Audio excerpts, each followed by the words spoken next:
No Jumper, coolest podcast in the world. And today I am in here with my old friend, Fresh. Your boy Fresh, yep. And today we also have a new addition, Gary, the number guy. The top guy in his field. So, you know, I'm going to bless you with some knowledge today. We need maybe even explain why you are the way you are to your audience. Ooh, okay, yeah. I'm an 83 baby. Yeah, we'll definitely talk about that because honestly, a lot of people don't understand why you do the things you do. The 83 honestly puts a lot of free game out there. We'll get into that. Let's do some foreplay first. Oh, okay, yeah. Let's finger bang each other, sure. You know, before we do, hold on. Before we do that, kind of foreplay, usually when I get on a podcast, I'm already ready with this stuff. But see, I can't wear my jewelry in this shit ass goddamn city. Why so is that? Because you could get robbed here. You have a bunch of degenerates in this city in LA. See, I don't worry about this in Miami. I don't have to worry about putting on my rollie in Miami. But see, here in LA, you got to worry about that. Then I got my NBA championship rings. Which one do you like more? Golden State 218? How did you get or that? Golden State? Oh, here's a Super Bowl ring if you want. Can you buy like no? You can, no, these are real. These are real. He's plugged in. I actually earned these. But not by playing basketball. No, hell, look at me. You think I play basketball? Not him. So someone had to help put the team together. Okay. And you know, I'm one of those guys who are behind the scenes. Without me, the Warriors dynasty would not exist. Without me, LeBron James would be known as the GOAT because he would have 7 championships. Wow. So what do you think, Fresh? 18 or 17? 17. Nah, I'm going 18. Come on. guy, You got the Black Diamond. What are you doing? Anyhow, yo, okay, Adam, what's with the traffic in LA, bro? It's terrible. Is it that bad? It was took an hour to get here. I heard it's really bad right now because of the World Cup? Yeah. You got all the third worlders here coming to root for their fucking shit-ass fucking country. Oh, really? Yeah. I mean, I don't know exactly how it works. I'm not a soccer guy. For me personally, I grew up thinking soccer was pretty much the gay sport. So I understand that like the rest of the world has a lot of respect for it. So I will lay off on that criticism. Do you know why the rest of the world respects soccer? Easy entry, I guess. Yeah, you're right, but it's because they're poor.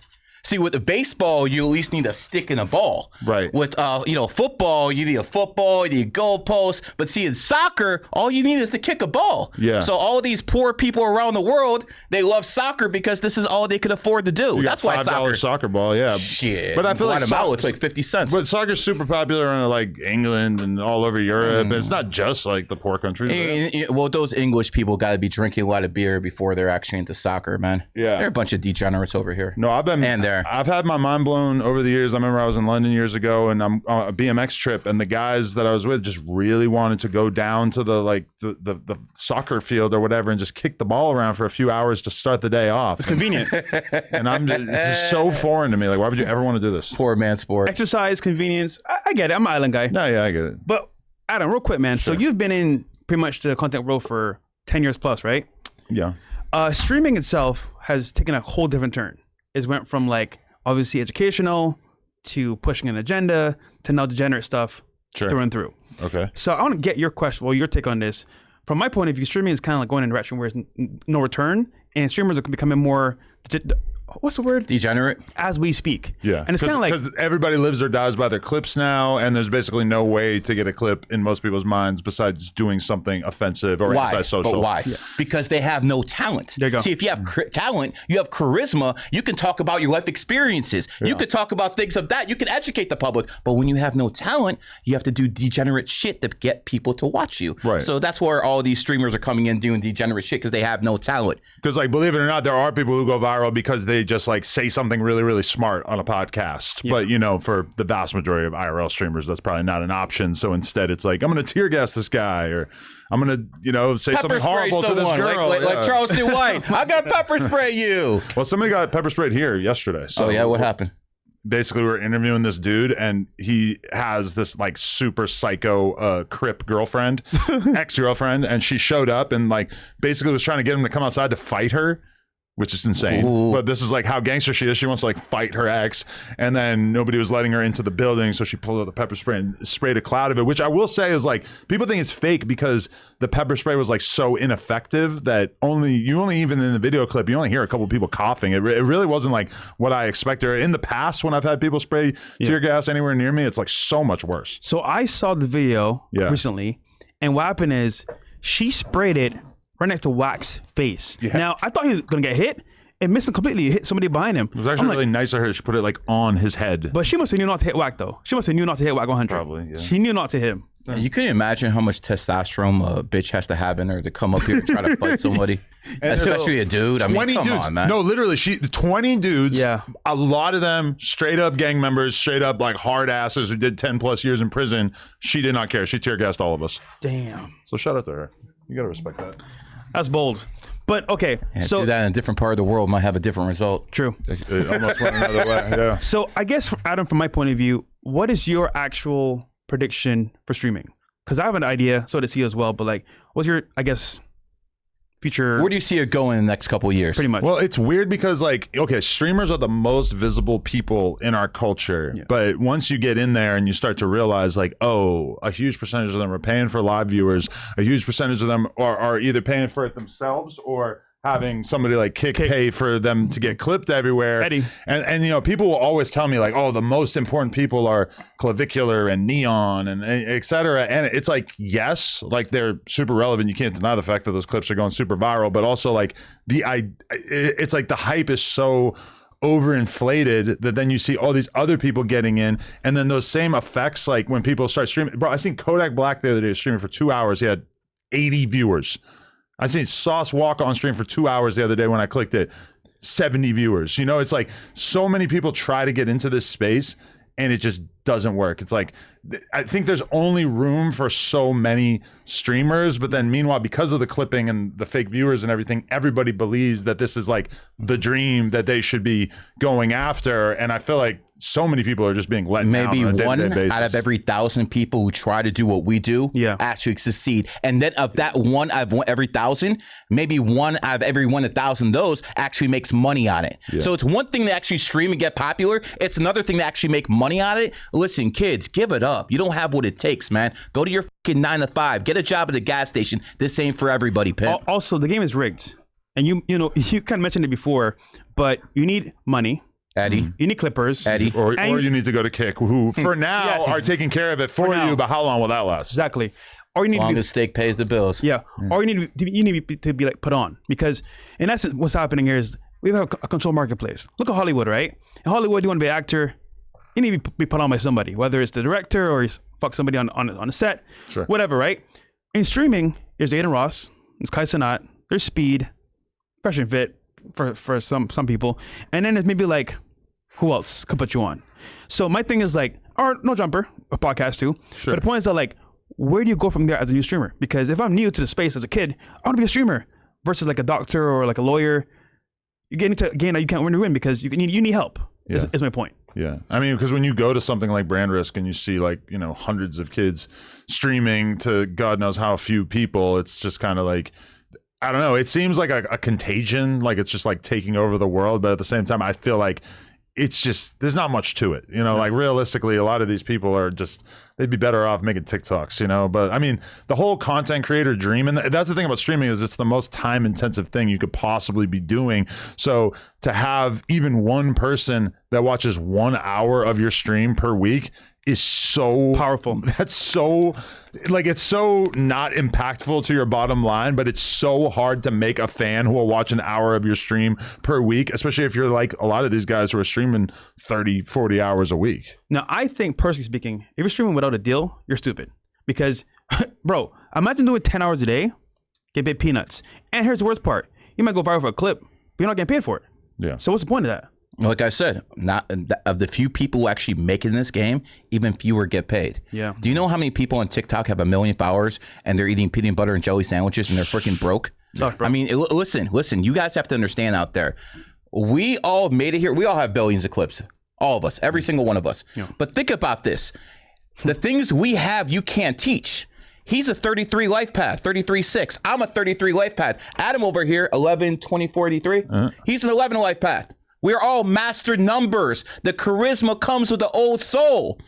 I mean, look at the people who actually make it. I Show Speed's an 11. Aiden Ross is born on the 11th. So when it comes down to it, you could actually tell what these streamers have if you understand their birthdays. And I'm going to tell you guys, stop wasting your time streaming. Yeah. Keep it to the professionals. I mean, listen, I don't want to like kill anyone's dreams, but I don't want you to waste time either. AI is coming. Yeah. We've seen, every one of us has seen the fucking taxi cabs that drive themselves. Waymo. Everyone understands now that AI is making clips. Yo, you clippers were running shit from 2023 to 2025. Guess what? Claw's better than you guys now. What are you guys going to do now? See that clipping game? It's going to change drastically in the next couple of years. Yeah, because already on Twitter, do you notice? Because I'm a person who probably looks at Twitter for like almost an hour a day, I would say on average. Hours, bro. I see so much less of like, you know, that effect where you would go on and Clavicular did something and you would just see the same clip 80 times in a row. Yep. I feel like that happens a lot less to me now because Twitter has said that they're emphasizing original content and they basically don't want accounts that are just rehashing other people's established content on the platform. I'll give you another example that's kind of similar is like you've got a platform like a World Star that has like 20 million Instagram followers. You got a page like Academics that has 5 million followers. You got No Jumper that's got almost 3 million followers. Say cheese. Right. All these accounts and all these accounts like in large part kind of rehash existing content. They aggregate content. At a certain point, without even really telling us, Instagram said, all right, we're pulling the plug on this sort of shit. Really? So meanwhile, I saw Academics many years ago. He starts a second account, Academics TV. That account, while fairly, you know, it has viral clips sometimes and it's probably like fairly influential or whatever, that account has been stuck at 200K for the last 5 years. Instagram is like actually, and this is nothing new, this is just what it looks like when a platform decides that they want to have control over what's doing well on their platform. Instagram basically thwarted that page from growing, and same thing with No Jumper. We have viral posts like every single day and they don't actually involve us like getting a lot more followers. And so I feel like that's going to keep happening. These platforms can just change the levers of success and make it so that the scams that people are pulling off on their platforms, like the Clippers, become less effectual. So I feel like the clipping, I don't think that there's really a lot that they can do to just stop it, but they're making it so that those clips do a lot less. Well, if you look at the Clippers, the new accounts, at least on TikTok, are getting boosted big time. And the big accounts, they're getting kind of deboosted because they want everyone, at least TikTok does, wants everyone to feel like they can make it. So you open a new account, you get 1 million views, you're like, oh my God. And then you get addicted to it. So this is all a changing algorithm. We're all basically slaves to what these people decide to do every 3 months. And right now, it's not really people deciding what goes. It's the algorithm that decides. Now, AI is running shit. Now, just to add to this point here, right? So if you're smart and you want to be a streamer, right? How do you get to the top quickly? And what is it? It's knowing people at the top yourself. But if you're new, how do you get the access? For example, let's say you know Eddie from Kick, right? Directly. What can you get? Clippers, push, front page. Because they'll give you a deal where they tell you, hey, we'll clip your stuff. But then the reality is that the clippers are not moving unless they have a real reason to believe that your content is going to spread. So if you get in a crazy ass fist fight and they've got that clip, okay, boom, they're going to clip you. Correct. But until you get that outrageous moment, they're not moving, you know? Now, this is my point as well. Once you get that actual, like, you know, deal, whatever, or that like incentive, your content is being pushed everywhere. But it starts to get like stale, right? Once it starts getting like stale, what do you need to do next? Up the ante. So for example, you're doing fist fights. Cool, that's done already. Now you got to hit people in the face with randomly. Yeah. Or, and you getting into a random fight on the street, like only an idiot would be like, oh, I'm going to go to kick.com and find that guy's channel and see what's up. They see the fight and they're like, oh, that was crazy. But that's it. I have no desire to go see more. Now watch this though. Watch this, right? Once you start upping the ante, doing more stuff, what do the Clippers do? They make worse thumbnails and titles because now they want to get more exposure because you're lessening the actual impact of crazy stuff. Yeah. Then your PR is done because at that point, who wants to work with you? Yeah. You destroy your career because you were trying to get clips on X, on TikTok. Yeah. It's not worth it to me in the end. You want to know a funny one is that, like, okay, so Polo G was a very popular rapper a few years ago. It would seem that his career has like not really gone in the best direction, even though I think he's like real talented. So it's kind of strange to me, but like, it seems like the people have kind of lost interest. And now he's streaming on Kick. He's got like 100 live viewers on average. And so he's got the Clippers. But what are they clipping? The stuff that I seen them clipping was basically like him saying like, yeah, I got 100 live viewers, but I'm an up and coming streamer. Like, y'all need to support me, blah, blah, blah. And then they write the caption that makes him sound like a total fucking loser. So now you've got a dude where rappers, their value is very much like based on how cool they are. But meanwhile, like a lot of streamers, the clips that go viral are the clips that make you look stupid. And so Kick is basically like paying these people to clip Polo for G bad PR, looking bad, and it's kind of hard to imagine that a rapper would want that in the long run. So I feel like a lot of these people who are trying Neon made a career off of making a fool of himself, right? Although he did kind of pivot at a certain point into less of that. Yeah, Neon's smart because he came out as pure rage bait. He used to be the guy that would just be like going on Aiden's stream and like screaming slurs. Yo, enough games. I'll take anyone off the streets and fucking spend $2 million on clipping on them, and they'll be as hot as Neon. Yeah, no, he doesn't have talent. He's a clown. They just need an Indian in the space, and they got one. That's all it is. I think Neon... Come again. Neon might have been crazy at the very beginning, but he made a positive switch to pivot. He's a Monaco with Iggy Azalea, bro. The billionaires. Yeah. That's pretty impressive. But that's what's amazing is that he fake live viewed and he clipped his way into that position. Fake until you make it. But now... he's in that position and nobody can take it away from him that he's done streams with all these biggest dudes. Now, maybe he used some shady tactics to get there, but he got there. Now look, Polo G, I don't know personally. Yeah. The rap career is probably finished. I don't know. Maybe I'm guessing here. But I saw a clip. He was complaining about not getting viewers and getting donations on the actual platform.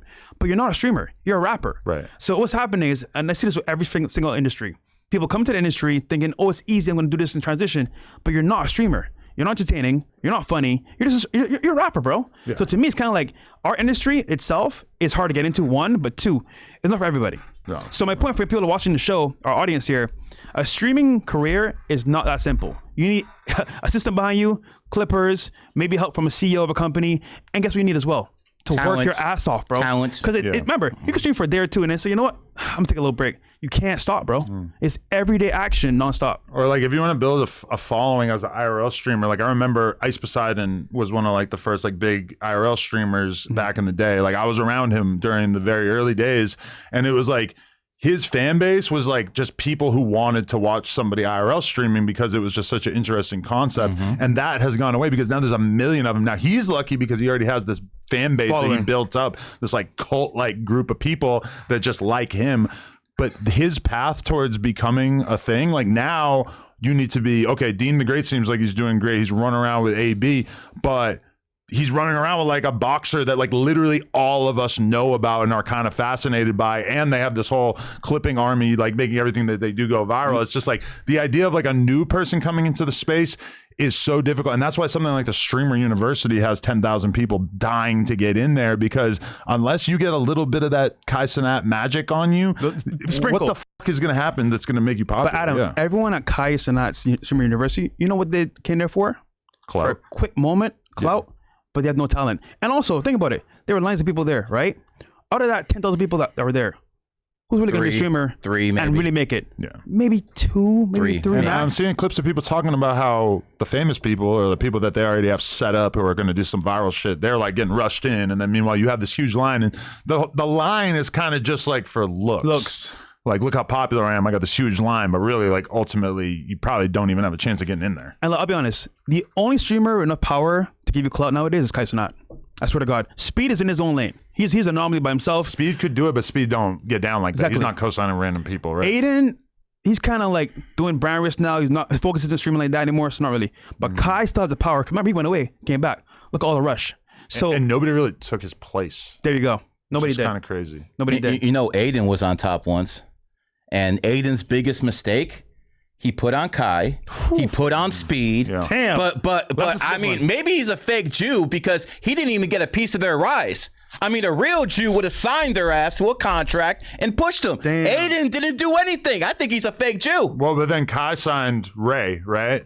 And like, I believe, like I saw a clip of him talking about it, and again, I might be just getting fooled by a clip, but like Ray was saying basically that like that Kai gets 50% of everything he makes because he put him on. As he should. Which is kind of genius because you know that Aiden Ross wishes that he did that to Kai and Speed and all these other people, you know, that's he was too busy on drugs. So look, Adam, like you know what I do now mainly?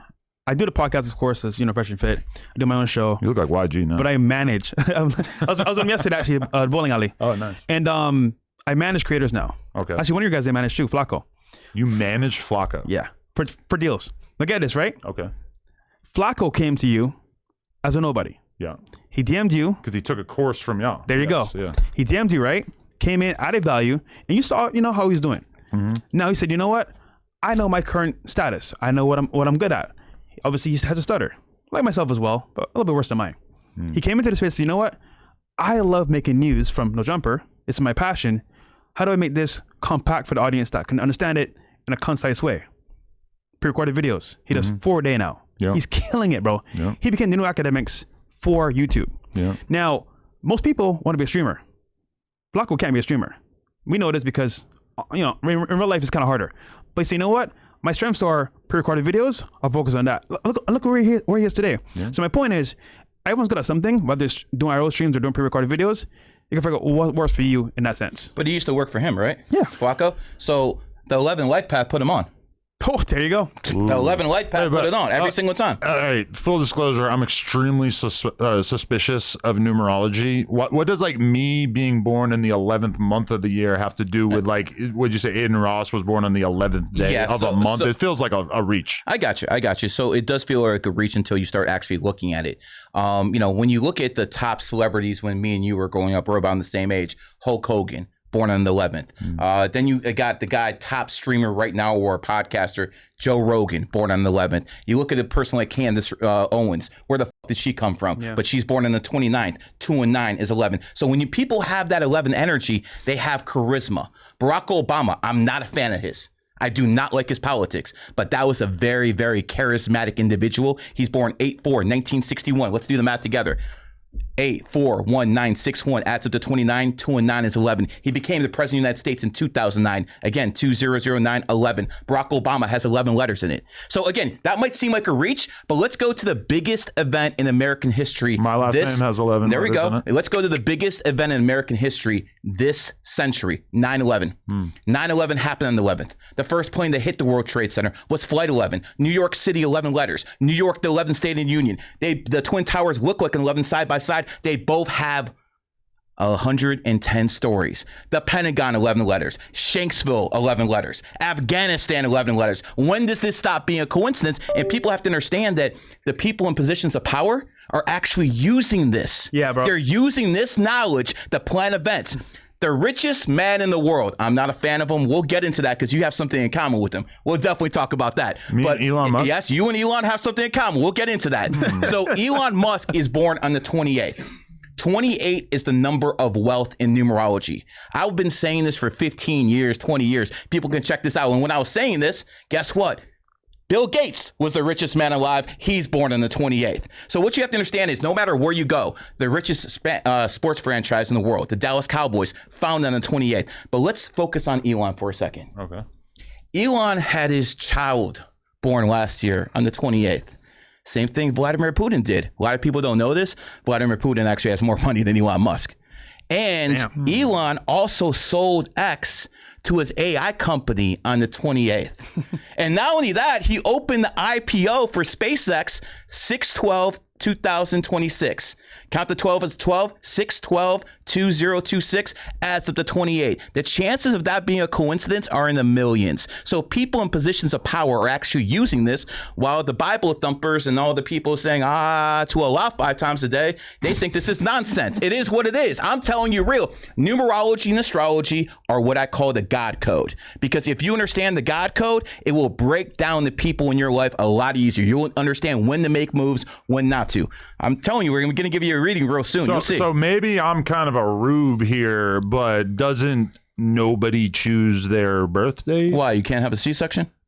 But very few. Well, probably a decent percentage do. But I had a C-section. But the C-section's like an emergency. My wife, typically, most people don't really plan it. Well, I mean, the royal family does. If you look at the royal family from Prince William to Prince Charles, they're all 11 life paths. Because 11 is the number of charisma. So you think that this is like intentional? Oh, 100%. Not a coincidence? Like, I'll give you another example.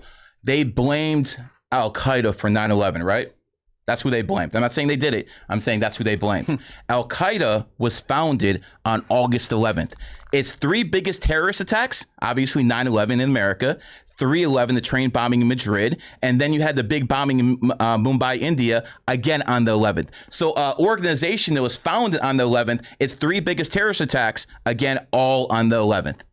Every single time, if you look at this information and you break it down, you start understanding the people in positions of power are doing things on purpose. There's a reason Elon's name is spelled E-L, just like elite.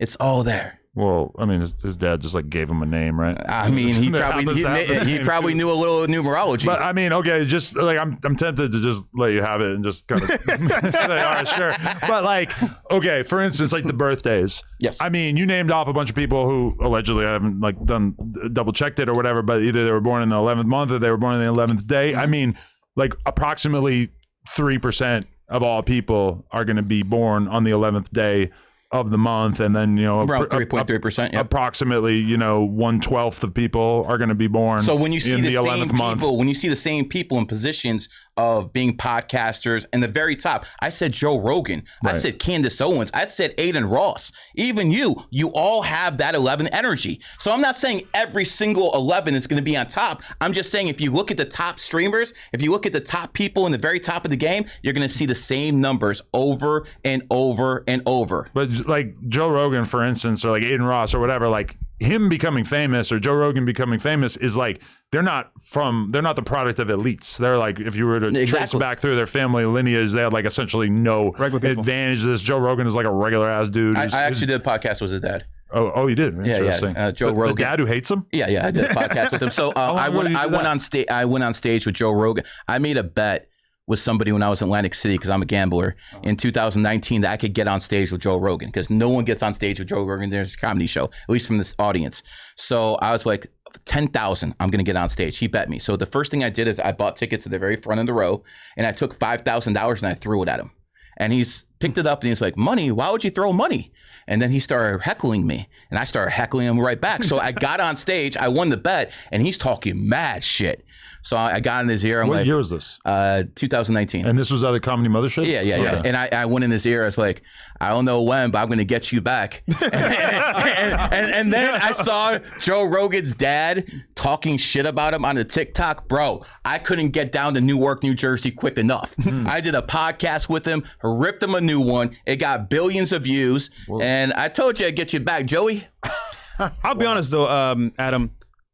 I have a Christian background, right? Now, I'm not practicing Christianity right now. Obviously, I'm a little bit more degenerate. Yeah. But I was kind of weirded out by what Gary did. Okay. Because I'm like, yo, is this witchcraft? Is it like, something magic? I'm not cool with it at all.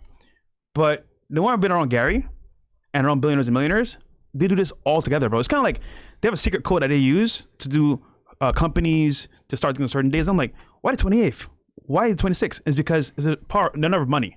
Now, for him, it's kind of like, it sounds weird telling you this, but me seeing it in real time, I'm like, yo, this actually shit is real, because like I see it in real time, one, but two, people use it every single day. There are elites and high above. It's crazy, bro. He doesn't see a new girl without calling me and telling you what the birthday is. Yeah, he got an app. But I got an app now for that. And by the way, the number one numerology astrology app in the world, because it's based off my knowledge, 500,000 downloads, the Q app. CUE, the Q app, the best one. It's like having a pocket me in your hand. Put your birthday in. Put your birthday in. See what comes up. So Adam, before every girl I go on a date with, bro, I say, yo, what's your birthday? I put it in, and it's a funny joke between me and my friends and Gary, but like, it gives me a real reading about them in real time. They're like, how'd you know this? I'm like, I just know, baby girl. Listen, I just know. We live in the day and age where there's a lot of degeneracy going on. So most women are pretty much whores nowadays. It is what it is. But if you know their astrology sign, you can know. I didn't click calculator. Just do it for them. I might have done it wrong. Just do it for them. Most women, if you understand their birthday, you're gonna understand if they're promiscuous to the next level or not. Just read that stuff right there and tell me if it makes sense. 11 is the number of emotional energy, charisma, and the athlete. So I am quite the athlete. You are here as an old soul with great intuition and a deeper understanding of reality. You feel a strong sense of mission to change the world and help make it a better place. Control your emotions and don't let them control you, to take advantage of your many gifts and turn your passionate nature into your biggest strength. Adam, you're not very emotional.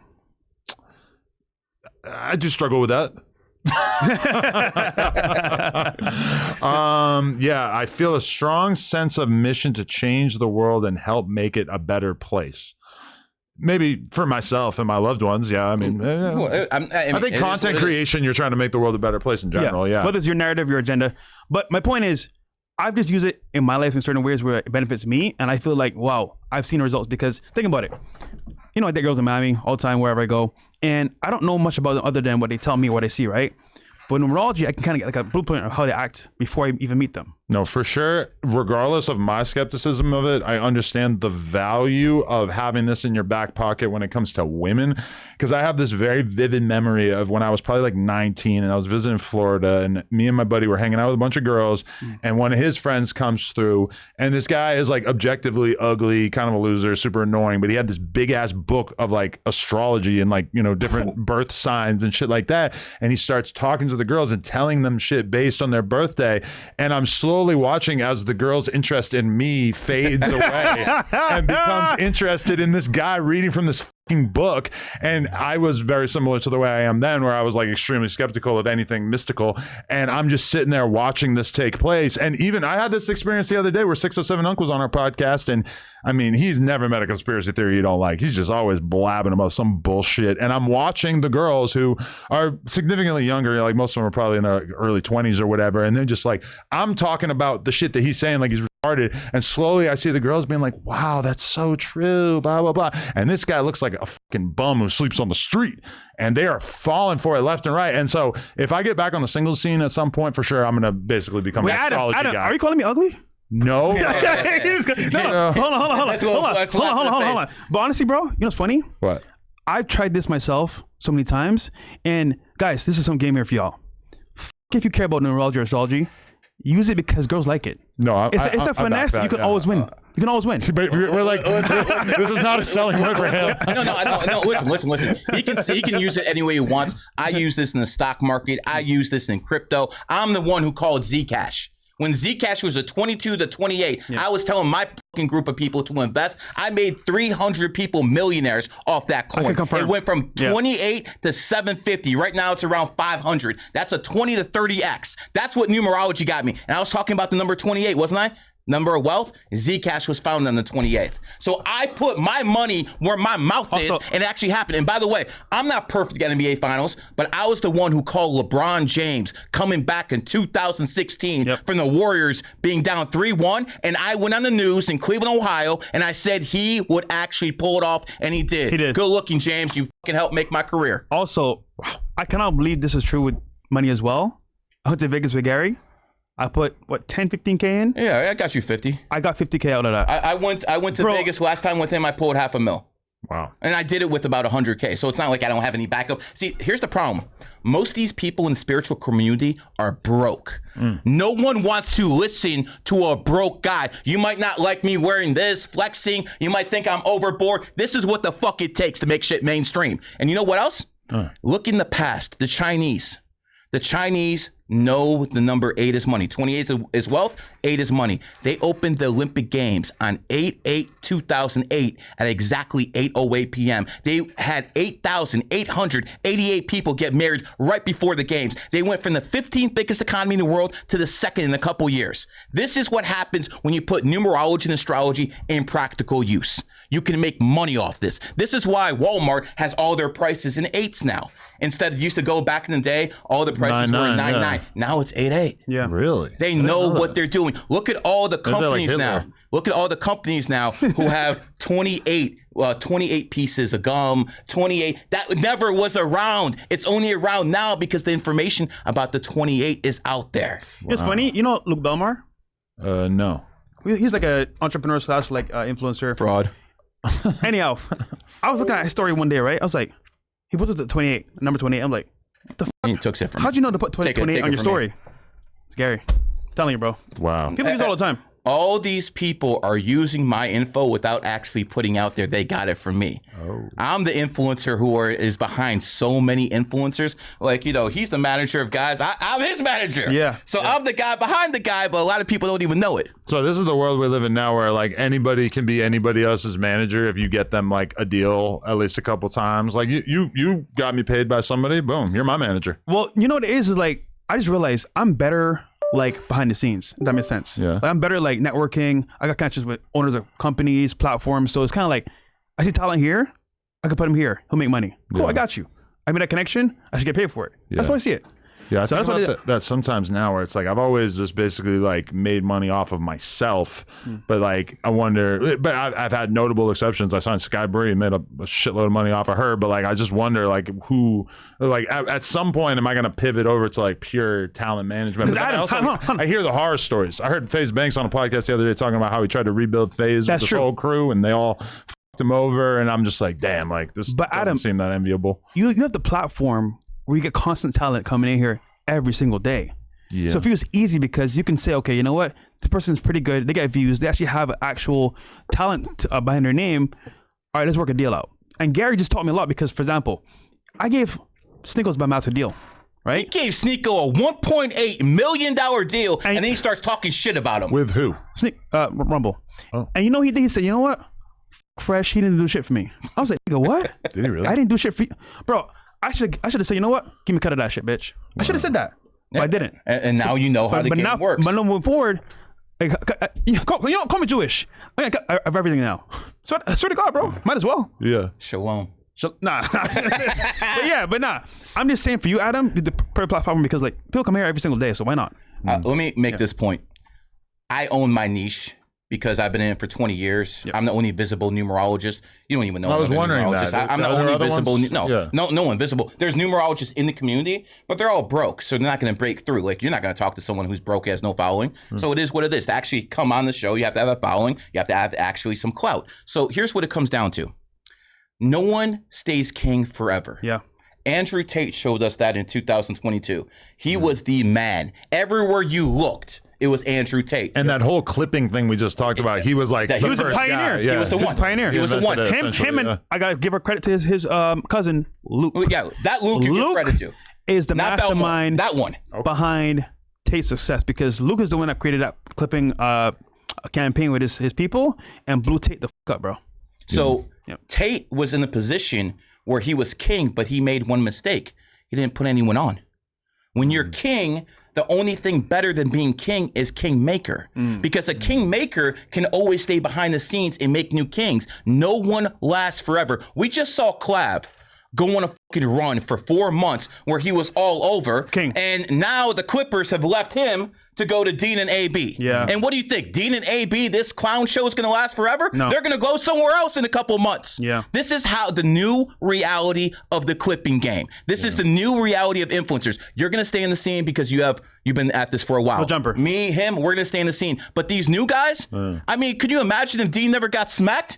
He probably never would have been famous. I know, because I did all that content with Dean where, like, you know, me and him and my girl and Crip Mac and all this bullshit or whatever. Was that real, by the way? No, of course not. But like then me, a couple months later, why pretend? Yeah. But like, you know, now he's kind of like moved on to bigger and better things with the AB thing. But then I seen a clip the other day where Dean was basically venting about the fact that Kick has like lowered the CPM that they're paying out to his clippers, which makes sense, because why would they keep paying a large amount when his clips are so viral that it's easy to make them go viral? And so it's kind of like Kick has done the work to build his platform up. They're not going to totally cut him out, but they'll massively lower the rate, and then meanwhile have a higher rate for other people who haven't popped off yet. Someone else who's going to pop off is going to take their goddamn clout and go with the Clippers. So, you know what? Here, let me finish. Tate made a mistake by not putting someone on. He should have put a whole bunch of accolades on. I told Clap to his face, he needs to put people on. He told me talent's hard to find. You're right. Go out there and keep looking for it. And now he's not going to be in the same position he was. He's still going to be relevant. People are still going to be talking about looks maxing, but he's not going to be at that top of mountain anymore. And Dean and AB, I mean, let's be honest. How long can a fucking former alcoholic who used to be a multi-million, you know, but what's funny about AB? He's born on the 28th. That explains how his black ass got fucking $60 million and he blew it because he likes to drink. Can you imagine losing $60 million because you're an alcoholic and you live a degenerate lifestyle with a whole bunch of baby mamas?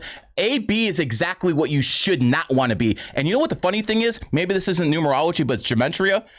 Antonio Brown, AB over here. Everyone with name AB is fucked up in the head. I don't know, I feel bad every time I say AB because I was used to calling Antonio Brown AB for so long, and it feels kind of confusing. And he lost his bag too. Yeah, true. And is possibly going to go to prison for a very long time. But either way, like, yo, that's the painful thing about IRL streaming is just the fact that the people who do the best with it are the people who are living a crash out life. You have to. Listen, Forced you to. if I started IRL streaming on Hollywood Boulevard and before I turned the stream on, I took a big ass hit of meth and I took my shirt off and was wilding out, and within the first 10 minutes I smacked some girl, I knock a drink out of a dude's hand, all this shit, I will be the biggest fucking streamer for the next 24 hours. But living that lifestyle, you're going to get fucked over. And that's why I'm worried about Dean and AB too, because their content, like a large percentage of it is kind of based on AB getting wasted. Girls. And then also them fucking with girls in a situation where Fresh and Fit is different because you're sitting at the table.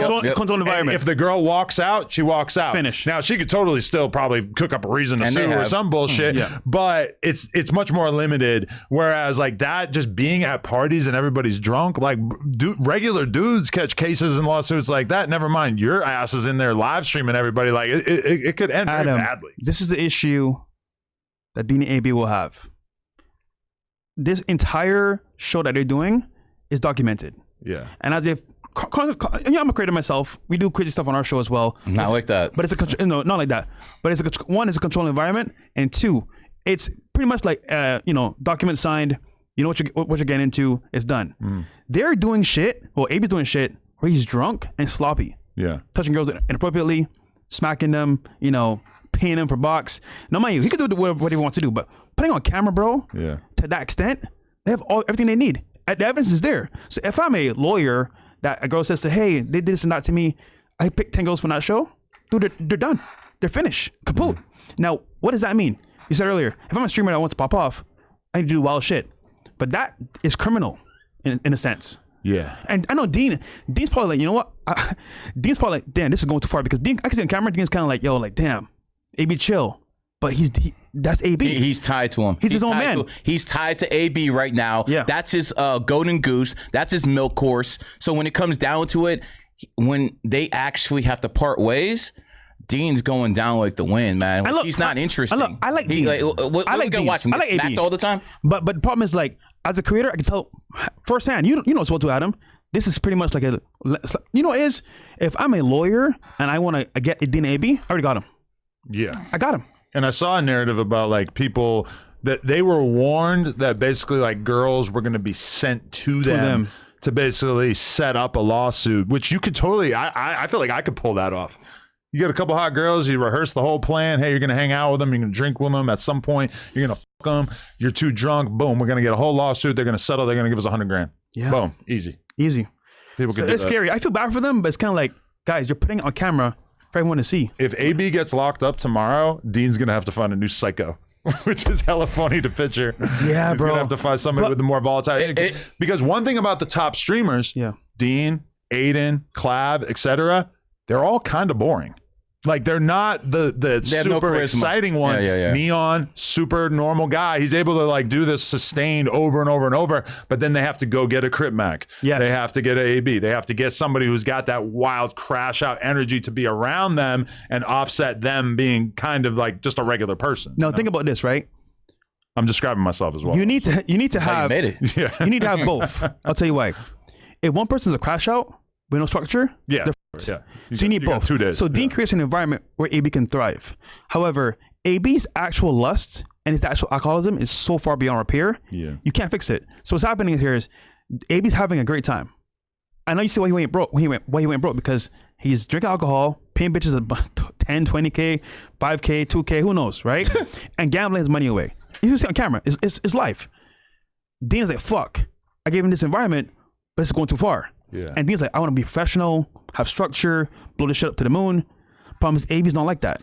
AB's his own man. So my thing is like, he created a monster. He can't control. It's his own karma, because he was running around with Rampage Jackson. He was the crash out. He was the one who was doing all that. And now it went back around where he has to be the normal one, and AB's the crash out. Karma comes around no matter who you are. It comes. Damn. That's interesting. Yeah, I mean, for sure, Dean's gonna have an interesting journey after this. But also, like, I wonder, like, he's got 2 months left. He's got 2 months left on top. Max, Eddie's gonna move to someone else.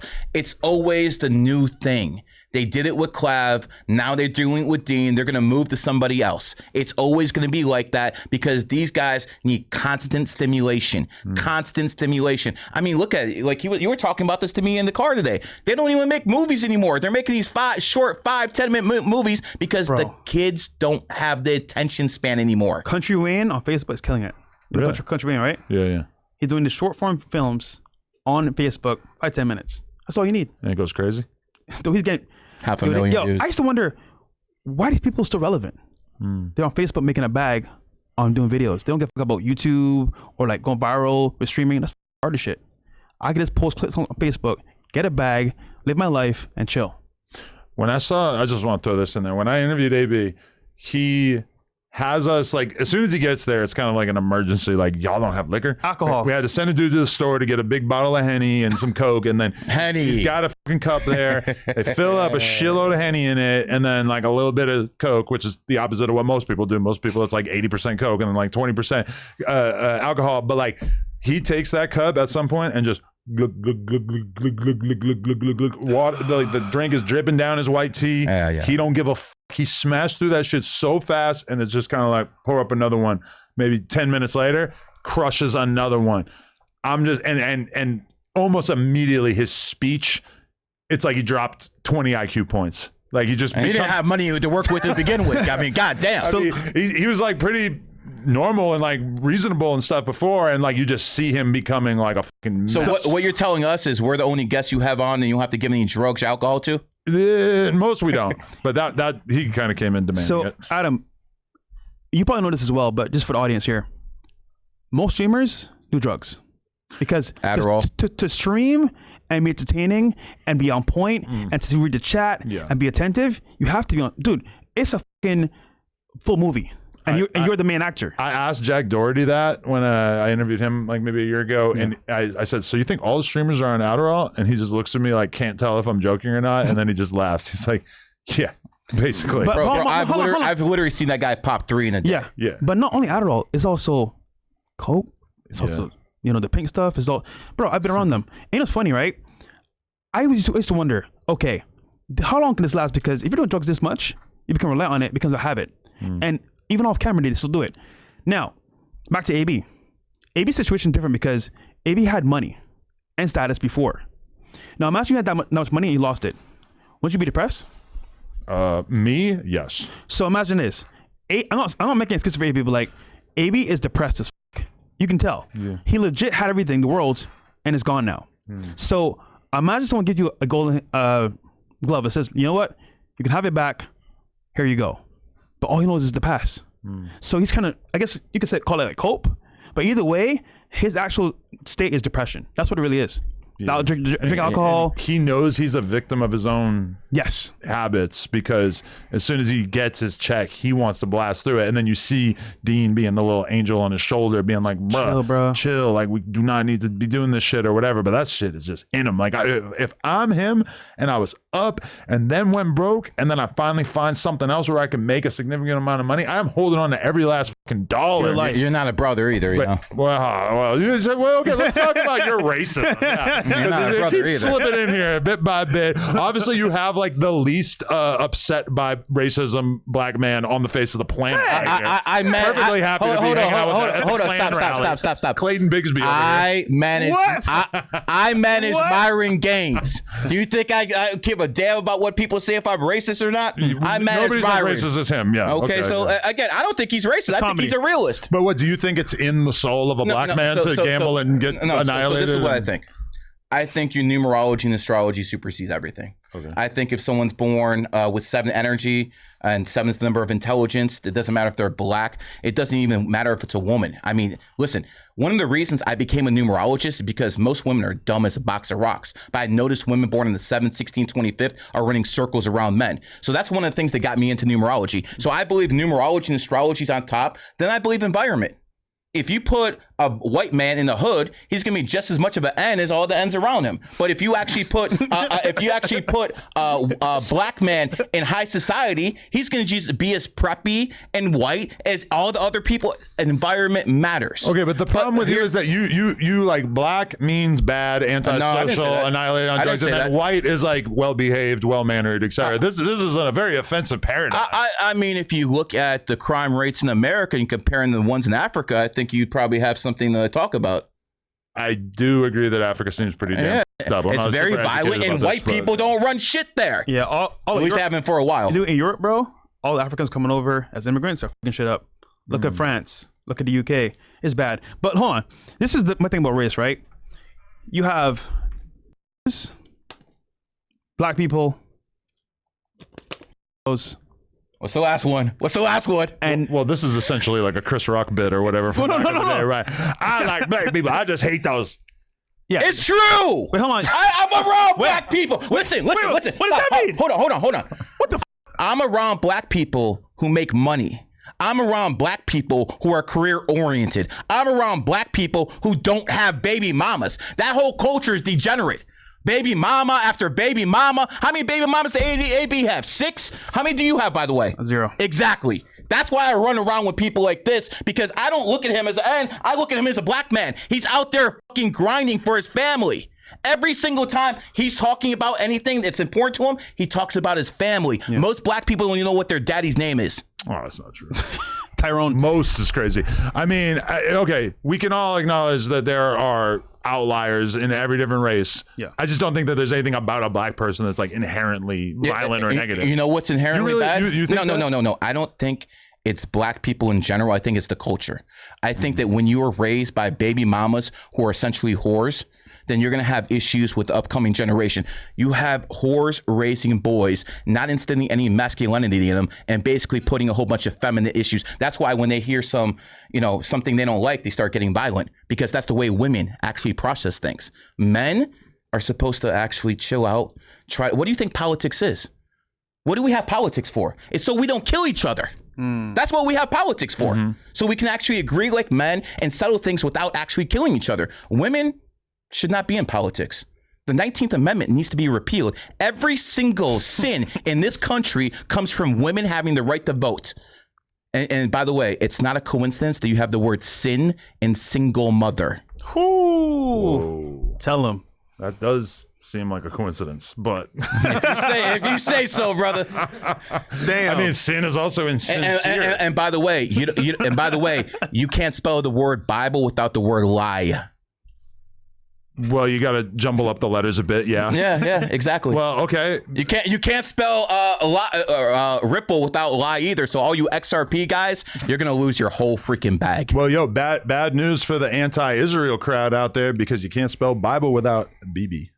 Yeah, I'm not a big fan of that. We could probably do this all day. Yeah. I'm not a big fan of that degenerate. But if you really want to talk about Israel, listen. I'm not gonna be like everyone else who's just talking shit about Israel. But if you look at the name Israel, Israel, it's basically 3 demigods: the demigod Ra and the demigod Elohim. I call them demons. I think this world is run by demons, and I think when people pray, they pray to demons. That's what I believe. Like, for instance, especially this goes out to my Muslim friends, especially them. When you go on your knees 5 times a day, I mean, that's something religious folks do and homosexuals do. But when you go on your knees 5 times a day, you're putting your energy point on your knees. The knee in astrology is covered by the sign of Capricorn, which is ruled by Saturn. You are literally praying to Saturn when you get on your knees to pray. They don't know this stuff. The real God will never ask you to worship him. We're in a prison planet. This is what we're on. We're on a prison planet, and it's here to break people with souls. Most of the people in this world are NPCs. They don't have souls. That's why people can turn on you so quickly. If you don't have a soul, you're not going to be loyal. That's why all of these people get betrayed all the time. You have a whole bunch of NPCs on the planet. But for people who have souls, these demons and these jinn, they're here to make sure you're promiscuous. They're here to make sure you consume alcohol, because that is how you get possessed. Once you have chakras and your auras around you, and once you start doing degenerate shit, it's not about signing a deal with the devil and then you get possessed. No, it's about doing degenerate shit, which lowers your chakras, lowers your auras, and then these demons can possess you. I'm not gonna hold you, bro.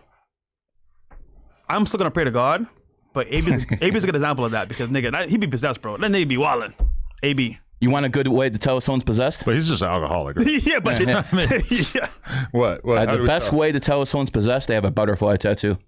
Every single whore you see on the planet has a butterfly tattoo. Why? Because whenever they get possessed by a demon or by a jinn, the jinn wants to fucking show the other fucking jinns around them, I got this person. And they basically think they're better than us humans. Jinns and demons think they're better than humans. So they calling us caterpillars, and they're calling themselves evolved butterflies. That's why they always put a butterfly tattoo on them. It's degeneracy at its finest form.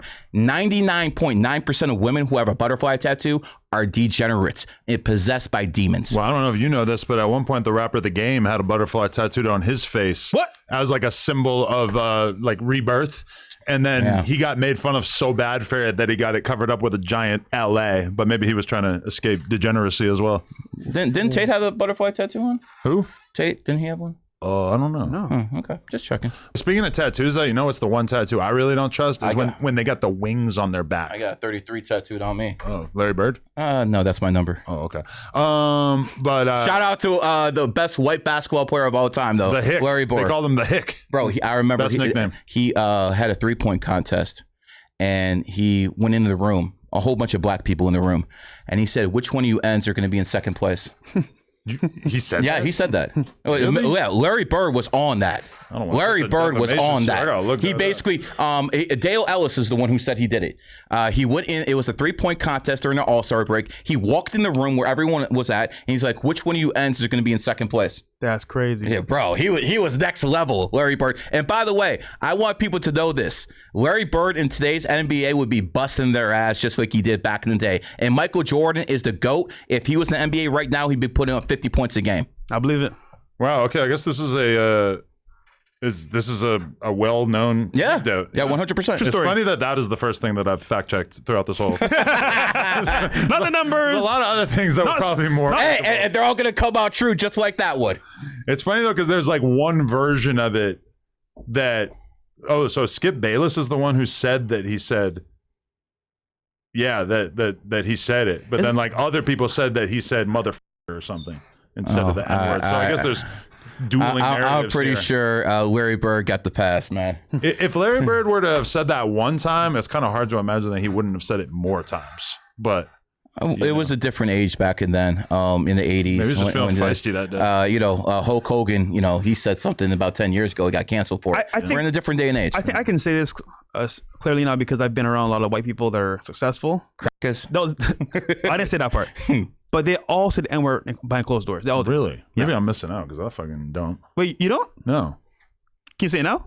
No. And I've had a lot of black guys, like, as I become like real friends with them, and I'll be like quoting something and I'll say yada yada yada the N-word, and they'll like kind of be like, bro, you don't gotta say that around me. And I'll be like, I don't want to lose practice. I want to stay in my groove here of not saying this is what I tell people when they like try to check me on it, because I believe your buddy tried to check me on the podcast one day. What's his name again? Myron? Mr. Organic? No. Yeah, Mr. Organic. Not Myron, you kidding me? I bet Mr. Organic has something. So this is what I told Mr. Organic on my podcast. I'm like, if you don't want me to say that to you, no issues. I will respect you not wanting me to say that to you, but you're not going to tell me how I can talk to him. You're not going to tell me I can talk to him. Because this is America, and we have something called the First Amendment, which is protected by the Second Amendment. I'm going to say what the fuck I want. This is how this country works. And by the way, you can call me any fucking name in the book, and believe me, I'm Jewish. I heard it all since 2023. Every single name in the book.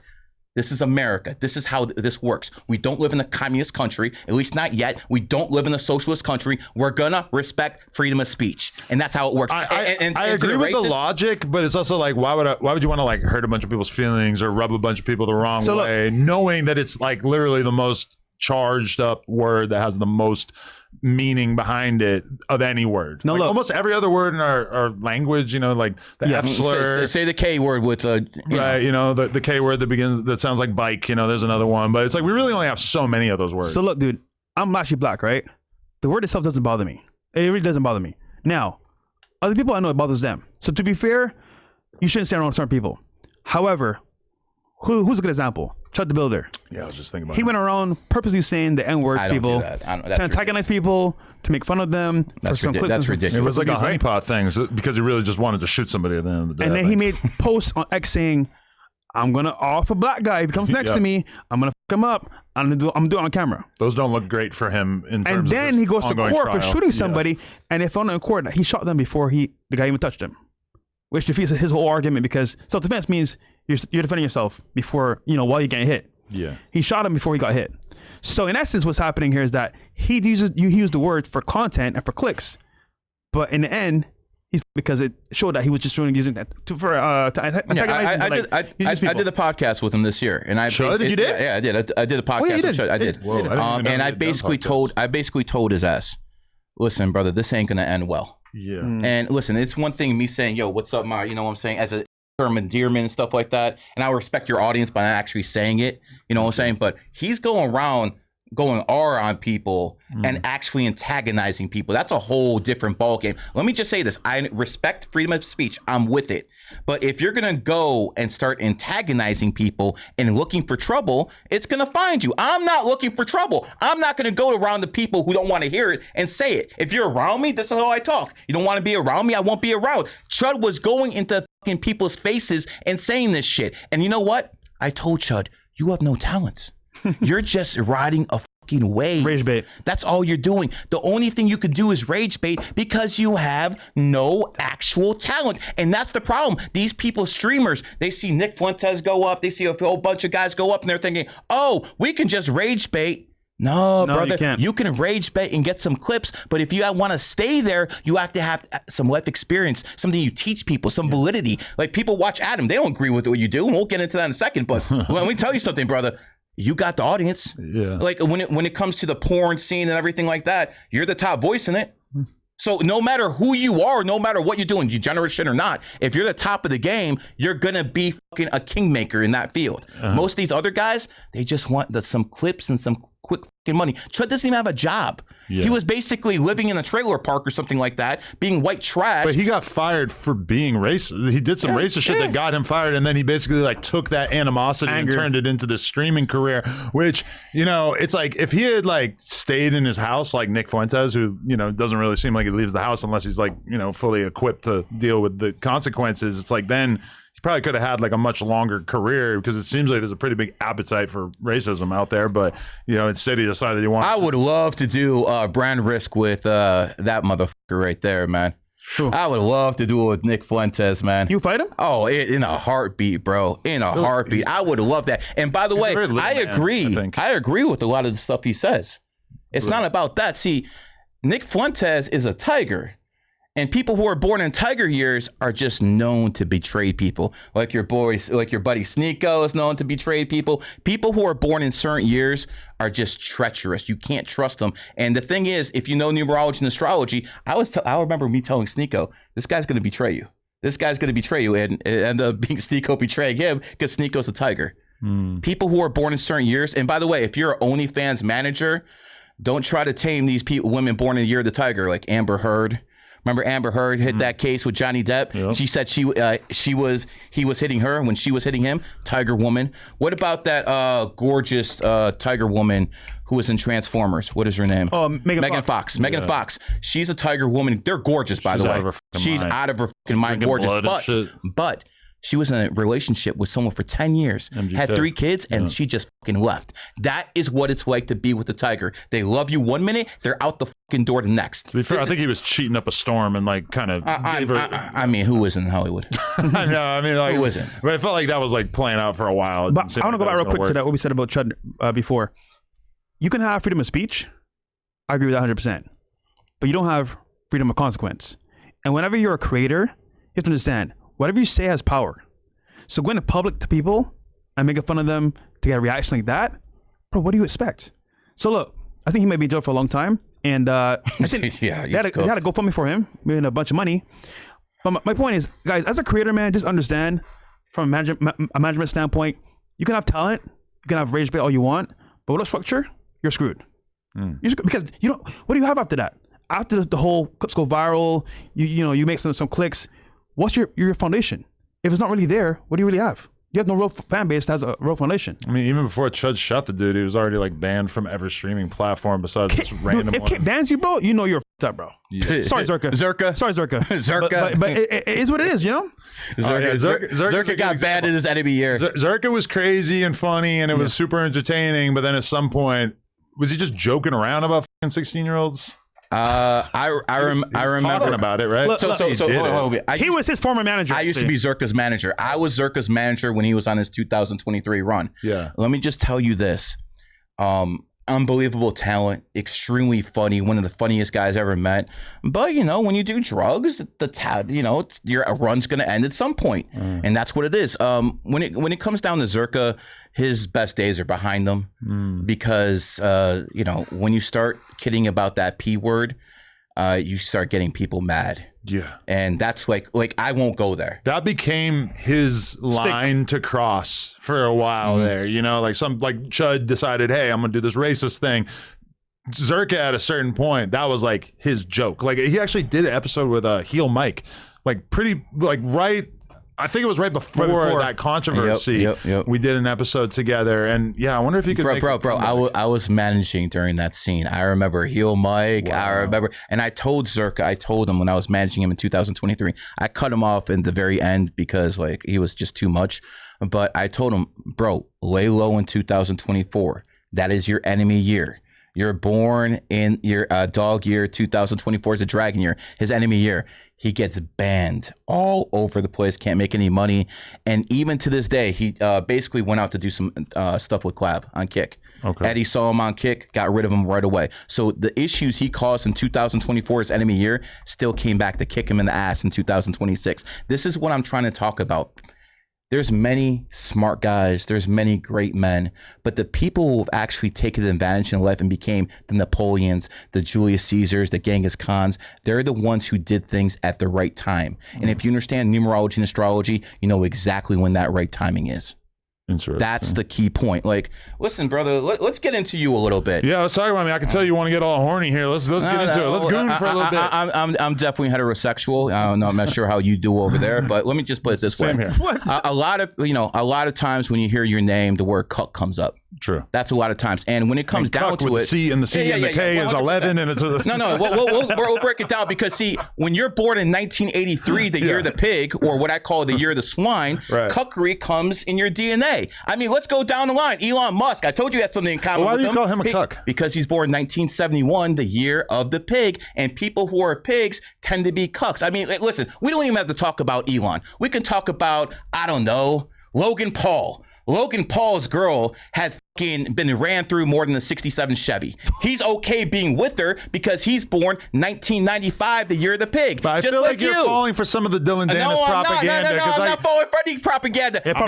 This guy's girl Logan Paul and is ask him for his wife's body count because I bet it's not that bad. I mean, but Dylan Dennis was posting photos of her just standing next to dudes in the club and acting like they were. I get it. Not that out there. Okay. Well, Logan Paul, imagine you have $300 million and you wife up a whore. That's a whole fucking different ballgame. But a whore has sex for money. That might be okay. Well, I mean, your wife has sex for money, right? Right, but it's different when they're getting paid by the fans. Oh, I mean, it is what it is. But what I'm trying to say is, in your mindset, being born in the pig year, or anyone born 95, 83, 71, they're okay with that type of stuff. So, dear single mothers, aka whores, if you want to find a guy to take care of your kids, find someone born in the pig year. They will do it. Just like Andrew Wilson is born in the pig year. He's taking care of other people's kids. Just like, what's his name? The fitness influencer. Wes Watson. He's born in the year of the pig. He's taking care of other people's kids. So I'm just trying to say it is normal for someone like you to be in cuckery. You're born in the year of the pig. I can't necessarily correlate it to the year of my birth, but I will say that I would gladly wife a single mother. I would gladly wife a woman who used to have sex for money. See, that doesn't bother me at all. I'm very open-minded and this is what I'm saying. If you want that type of mindset as a woman and you want someone who's going to take care of your kids, if you're a single mother, find someone born 71. Find someone born 83. Find someone born 95 in the year of the pig. I'm giving you free game. But I can't think of anything more noble than taking care of a kid that isn't yours. Wait, Adam. So let me get it straight. Now, would I actually want to? I don't know. It actually seems kind of shitty, but I really respect people who do. And if you were single, again, I'm going straight to the single mother aisle at the store, and I'm picking up whatever I can. Are you kidding, bro? He's not. Come on, man. He's not, bro. People like this have to exist, bro. I actually don't know if I'm out kidding. there making the kids. Someone has to take care of them. I ain't taking care of his kid. Oh, who's the racist now? Who's the racist now? Get this nigga, bro. Get this nigga, man. No, he's a very specific kind of black guy. I don't know about this. Damn. I don't want him Yo, to be Adam, the baby daddy. okay. I'm doing battle with, Adam, man. you know what's funny, bro? So we have like a lot of people that are connected. Sure. And it was funny, it's like, they'd be like, oh yeah, I know Adam. I'm like, wait a fucking minute. How do you know Adam? Oh, we did Plug Talk. I'm like, Random girls? bro, no. Like, Dudes. no, girls. Good. No, not dudes. Well, I've like girls with other dudes sometimes. So But sure. my point is that like, Pig behavior. if she says that I've been to Adam's Plug Talk, I'm like, yo, get the fuck out of my house. Because I don't want to be Eskimo brothers with you. Oh, I want to be Eskimo brothers with you. No, bro. Because the next time I see you, I got a cool thing to tell you, man. In the porn world, that holds like no weight. Really? Yeah, I mean, these dudes are actual pigs in the porn game. Like, I don't doubt it. You don't know what a pig a dude is, or like what a hornball a guy is, until you are fucking a girl in her vagina, and then like you're filming like, oh, you seen you go to fuck another girl, and then you see a motherfucker eating her out after. Now, I want you to do something That's real when quick. I realized, oh, this guy on some different shit. Look on your phone when Pornhub was founded. Go in your year and find out what year Pornhub was founded. Jewish conspiracy? No, you're going to love this. Adam, Just tell me the year Pornhub was founded. I promise you, bro, I've avoided chicks that said they've been on your show just because I was like, you know what? Adam's my guy. Damn. I don't want to go across those boundaries. And That's like if you told me you went to Australia. I still want to go to Australia. No, it's different. I don't give a f. It's different, bro. Been all kinds of shitty people in Australia. What year? It was launched in 2007. 2007 is the year of the pig. Case fucking closed. Again, 1971, Musk. 1983, Adam22. 1995, Logan Paul. And then we have 2007, every 12 years apart, Pornhub. You guys are of the mindset to do degenerate sex and to have a whole bunch of degenerate fucking shit going on because sexually, pigs are the most degenerate sign. I will acknowledge that I'm a bit of a pig. I'm a horny f. I like having wild sexual experiences. But what about all the other famous cucks? What about Destiny? What about Sneeko? What about Larry Wheels? Well, I mean, What about Haha Davis? He's the new. He's cuck of the year, maybe. Yo, okay, Adam, when you saw that clip with Shay Shay and Haha Davis, Yeah. your first thought, because I'm not gonna lie, bro, I think that's at the highest total poll right now, the newest, I want to say, addition to the cuck history. What are your thoughts on that? I honestly probably felt a lot like the way that other people felt when they found out about me letting my wife do porn, because in my world, you do porn to make money. She does a porn scene with Jason Love. She makes multiple millions of dollars. To me, that's like a fair trade. When I look at what he said he just went to a sex club and that like very quickly his wife was kind of like led away by another guy who all of a sudden she's not paying attention to him and she's just fucking this other guy. I feel like that's like what people think that happened in my relationship. Free. And the fact that for free. And then he's talking about how much it hurt him. And then to make it even worse, then he has to like publicly apologize to his girl because I guess she didn't want him to talk about that. Which to everybody, that is kind of like, damn, dude, like you didn't have to talk about that. Like you could have kept that to yourself. To the grave. And it would be one thing if your wife like thought it was cool that you talked about it, but it's a whole nother thing if then you have to apologize. Like I've known Haha Davis, I did interview him back in the day, but I've never felt so mystified by something I've seen on the internet. I think that the newest duo that should do streaming is Sneeko and Haha Davis. They're a match made in heaven. I like that. That could be his AB. I'm telling you, bro, for free, by the way. So what you're basically saying is you don't mind when someone's a cuck, but you don't like when people don't get paid off it. So you're a capitalist cuck. Oh, yeah, kind of, yeah. Okay, that makes sense. CC. Shout out Luke Belmore. Adam CC. But, okay, I respect the dudes that I know who really like seeing their wife get by other guys, who are like wholeheartedly enjoy the cuck role or whatever. Like I know dudes who will gladly go to a sex club and they 10 different girls and their girl 10 different dudes and they vibe like that is their thing. I respect that. Never. Is that normal? With Haha immoral. Davis, I wouldn't say it's like normal, but definitely in the porn community, there's a lot of that. Although most people in the porn community are actually like way more possessive of their partners than you would think. But like with Haha Davis, he had like immediate buyer's remorse. Like he goes into that situation and then hates it. What I think is hard for a lot of people to comprehend about me is that it's just like purely business. I'm not like excited by it or upset by it. It's just kind of he has a Capitalist cuck right here. Let me ask you a question because I want to ask a question because I know the people in the audience have been wanting to know this. How exactly do you have sex with your wife knowing she's been around with all these different guys? It doesn't bother you knowing that other people had sex? Or let me even break it down even further. Sure.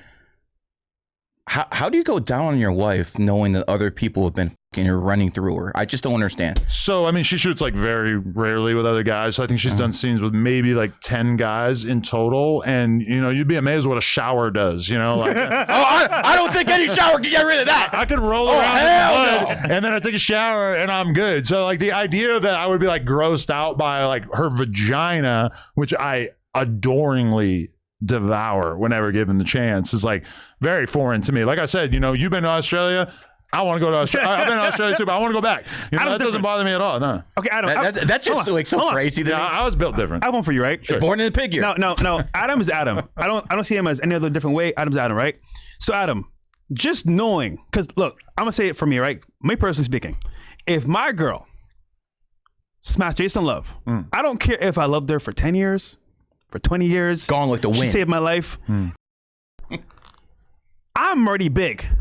I can't imagine that nigga. How do you?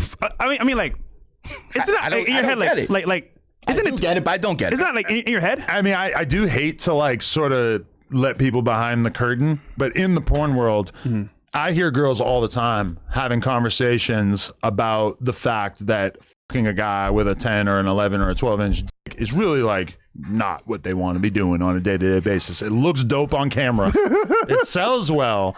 But realistically, like that's more something that people want to see on camera. But I don't have any insecurity about it because like I actually hear girls when they have the off-camera conversation about the kind of that they'd like to have sex with on a consistent basis. It's not anything like too far outside of like the average. So Really? Yeah, I mean, girls talk about like, oh, if he's got like a 7-inch or 8 inches, that's more than enough. Like I did a show on Wednesday, right? It was a girl, you might know her, big titties. She did a scene with Jason Love. I'll show you real quick. Yep. And we had to talk after the show, right? And she's super cool. I like her vibe. Okay. This girl right here. There's a lot of. This girl right here. And she's super cool. I like her vibe, you know. I think she has a great this girl right here. You know her? She looks familiar, but I'm not sure. And she seemed pretty cool, right?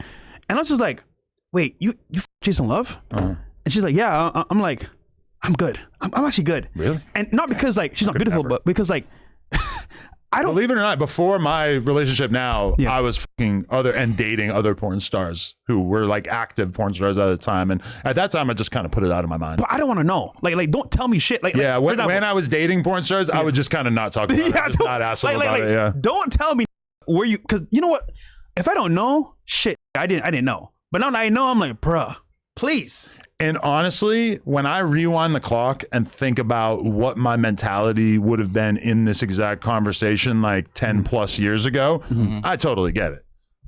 So, you know, I understand. It's just me being in the porn business, you just sort of slowly get numb to it. And like the fact that my wife has like seen me maybe like 600 girls in front of her on camera and doesn't give a at all and is perfectly happy to let me have fun or whatever. And those are scenes that like incrementally are worth maybe like tens of thousands of dollars.